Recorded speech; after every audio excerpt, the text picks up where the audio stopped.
Hey there, I'm Nick Williams. Today I'm going to talk to you about a very critical issue that arises in many sales that are not made and many sales presentations that are not made.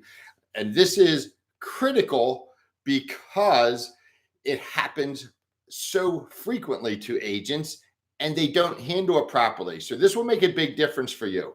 When an agent, when a client, says, I'll call you or I'll get back to you, you're basically being dismissed. And you know that.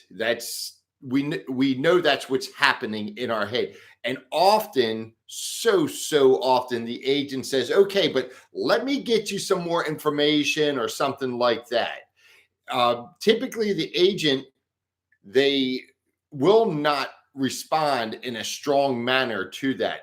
So instead, try something along. There's several things you can do. Is one is say, well, no, you won't. In my experience, when somebody says I'll call you or I'll get back to you, that means they won't. What is it that I can help you with today? What am I not answering properly? And you know what? You will probably continue the conversation in a meaningful manner from that point forward. You may or you may not, or they may tell you, well, I'm just not interested. Or they may get to the truth of the matter. Or you could say, if you don't want to say no, you won't.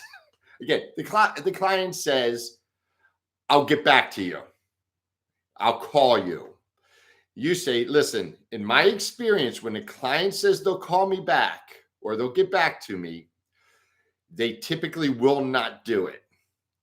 That's typically a way of dismissing me, or typically a way of just being polite, trying not to hurt my feelings. But I assure you, you're not going to hurt my feelings if you tell me what you do not like about this product.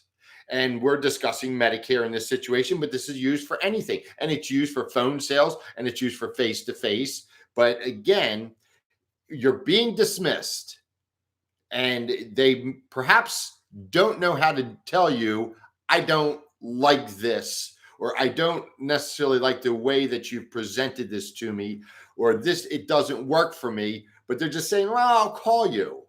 That's not a logical end to the conversation.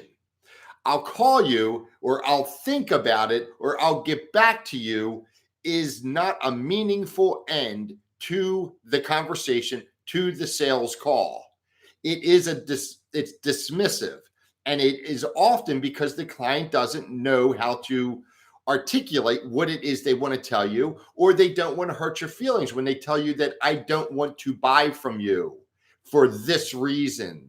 So if you say that, and again, it's just words. Nobody's going to get hurt here. So you say, listen, in my experience, when somebody says that, that means they don't want to buy from me. They don't want to buy the product that I'm selling. And there's a reason, but again, they simply don't know exactly how it is to tell me without, again, hurting my feelings.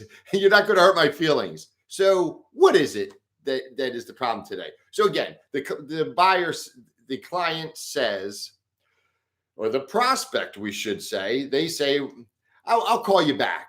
Just let me think about it. And you say, well, in my experience, you probably won't call me back. Clients do not call me back in this situation. They're just trying to be nice and don't know exactly how to articulate what it is that they don't like about the product. But you tell me, what is it that you do not like about the product, or how can I help you today? And the conversation will usually proceed, and you'll often get to the crux of the issue. They say there's always a skunk in the woodpile, and maybe this is the way to ferret that skunk out. So you have to, again, be strong, because they are dismissing you. Understand that. And that is the end, but it's not the proper end to a presentation. So there you go. Don't be weak in the house. Be strong and stand your ground and help the client better articulate what it is that they're having a problem with. We'll talk to you soon. Bye-bye.